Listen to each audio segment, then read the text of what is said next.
Beanie Man. We're gonna talk about hair again. Something that I just realized or kind of discovered is that you know how like you can like touch the back of your head. For those of you that have like really good hair, you can like touch your vertex, you know, or your cowlick, and it feels like a singular point. Like okay, that's definitely my cowlick.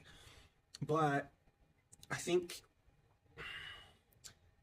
I feel several points. In fact, it's this pretty wide circle, which is exactly where my bald spot is. Okay, so I'm doing these little circles around my crown like that. You know, just kind of feeling it, and it all feels like that should be my cowlick. Like my sensory output that I'm receiving by doing this is each spot that I touch feels like a cowlick, if that makes sense.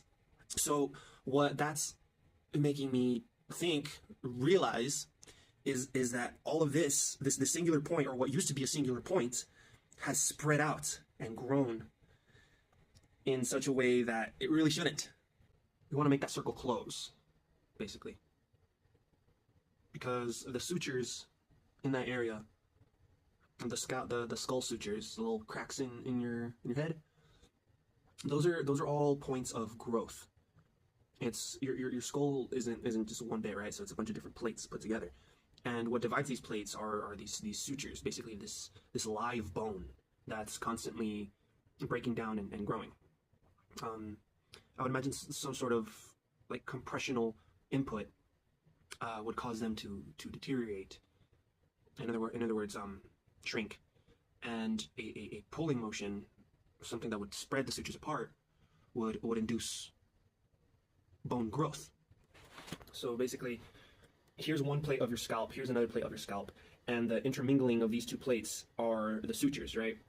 So I would imagine that if there's pressure going inwards, or in other words, pushing the plates together, they would react in a way that the bone would undo itself and grow closer together. Opposingly, if you were to pull on those sutures, it would make bone grow and create like a lot more surface area along the surface of your skull, which for one I think is the reason for hair loss. That's what's happening to the front, to the hairline as well, just in different directions. Muscles are pulling on our skull, forcing this unnecessary growth to happen,